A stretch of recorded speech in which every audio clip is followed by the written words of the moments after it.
बुलढाणा जिल्ह्यातील जळगाव जामोद तालुक्यातील कहूपट्टा शिवारातील 21 एकर जमिनीचा वाद चांगलाच पेटल्याने यामधून आदिवासी कुटुंबांवर जीवघेणा हल्ला झाल्याची घटना 23 मार्च रोजी घडली। हिंदू मुस्लिम दोन धर्मातील बक्षीस पत्रावरून या जमिनीचा वाद विकोपाला गेला असून संबंधित वादग्रस्त जमीन मागील 20 वर्षांपासून कसणाऱ्या मंगलसिंगच्या जीवावर बेतला आहे। जळगाव जामोद नगरपालिकामध्ये कर्मचारी म्हणून कार्यरत असणाऱ्या द्वारकाबाई ढगे यांची कहूपट्टा शिवारात 21 एकर जमीन होती।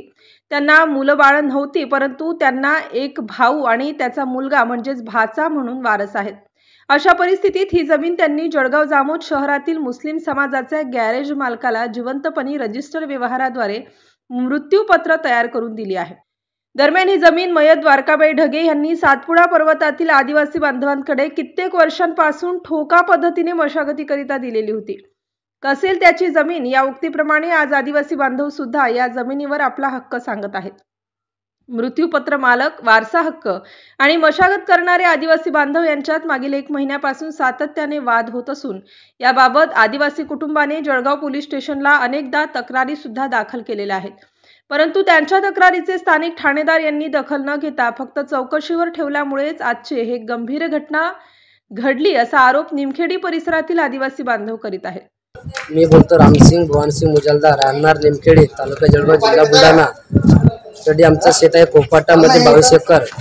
तरी आम्ही गेलतो ते मक्का सकाळी 10 जण होते ते मक्का कापून ठेवले ते आम्ही तरी गेलतो। काय झालं म्हणून तर आम्हाला कुऱ्हाडी घेतला आमच्यावर अंगावर, मोठी युवा धराती होती ते त्यानं मारामारी केलं। शब्बीर मोहम्मद बशीर, एक त्याचा मुलगा होता बस इक्की, 2 जण होते ते आणि 4-5 जण ते मक्का कापणार होते ते चालले गेलं पळत कि आमचं काही नहीं माना त्याच्यावर। हमला कैसे किया? हमला वो कितना है कि काय को मक्का काटेगा कि हमने उसको पूछा, पहले वो डायरेक्ट मारने का गया, हमारा आंख पर युवा लेके 2 युवा लेके आया। हमला किस चीज से किया?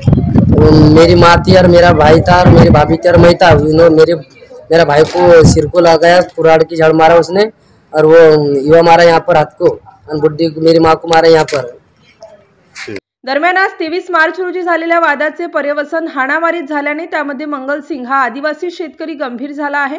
गंभीर जखमी मंगलसिंग याला खामगावहून अधिक उपचारासाठी अकोला येथे रेफर करण्यात आले असून त्याची प्रकृती अतिशय गंभीर असल्याची माहिती खामगाव येथील शासकीय रुग्णालयाच्या डॉक्टरांनी दिली आहे।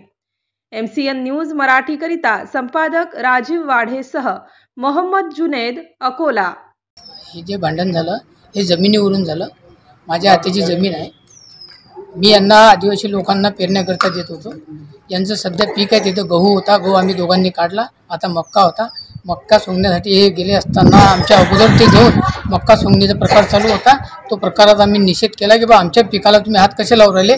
या वादावरून त्यांनी यांच्या डोक्यामध्ये मारहाण केली आणि विळ्याने मारहाण केली। त्याच्यामध्ये मोहम्मद शब्बीर आणि त्याचा मुलगा मोहम्मद रिजवान हे 2 जण सामील होते। त्यासोबत एक गुड्डू नावाचा एक मुलगा आहे, त्याचे इथं कर्मचारी होता आणि त्याची आई हे सुद्धा, त्याचे सासरे हे सुद्धा त्याच्यामध्ये संगनमत होते।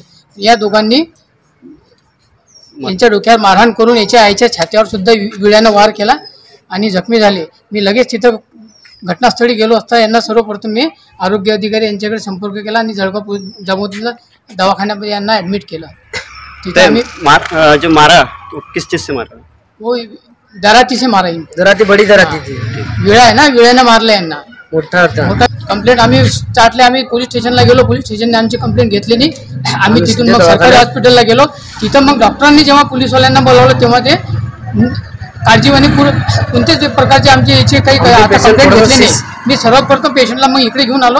आता माझे घरचे, माझी मिसेस वगैरे आणखी बाकी जे आहे हे कंप्लेंट करायला पोलीस स्टेशनला गेलेले आहे, पण पोलीस स्टेशन अजिबात आमचे याच्या अगोदर 2 महिन्या अगोदर आम्ही कंप्लेंट केलेली आहे की याच्यामुळे आम्हाला जीवितावर हानी पोहोचण्याचा हा प्रयत्न करू राहिला, पण पोलिसांनी याच्या अगोदर सुद्धा ऐकले नाही, एफआयआर सुद्धा केलेलं नाही आहे। याच्या अगोदर याला सुद्धा मारहाण केलेली होती खामगावला, ते आम्ही पोलिसांना सांगितलं होतं, पण पोलिसांनी कोणत्याच प्रकारचा याच्यावरती 2 पोलीसवाले माझ्या घरी आलते आणि तुम्ही अडून चला जा म्हणे, तुमच्या गाडीत दंडा टाकतो म्हणे। मोहम्मद रिजवान, मोहम्मद शब्बीर, में रहने वाला जलगांव जामोद। मैं मेरे खेत में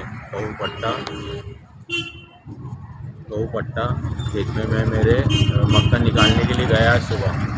3 मजदूर और मेरे पापा को लेके मैं खुद मैं गया। हमने सुबह 6 बजे गया, 6 साढ़े 6 बजे गए और वहाँ पे हम हमारा मक्का निकाल रहे थे। तो समझ लीजिए कि 9:30-10 बजे के करीब ये 4-5 लोग आए, 2 लेडीज़ें आई, मंगल आया, उसका भाई आया अनिल। इन्होंने सीधा हमको मारना शुरू कर दिया पत्थरों से। उनके हाथ में बंदूक भी थी और तलवारें लेकर आए थे हमको मारने के लिए।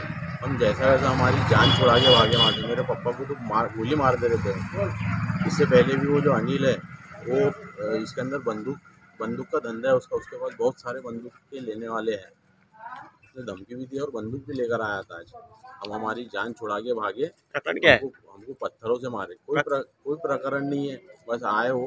एक हमारा संतोष ढगे करके है जिसने हमारे खेत पे ऑब्जेक्शन लिया।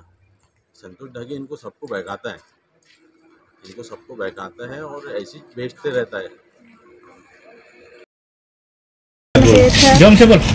हम खेत में गया था, वो मंगल सिंह को मारने लगा था।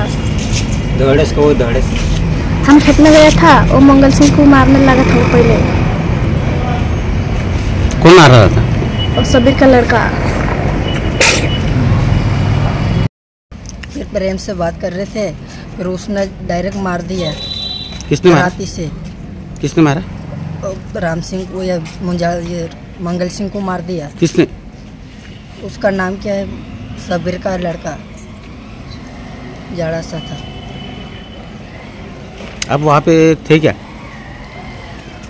हम गए जब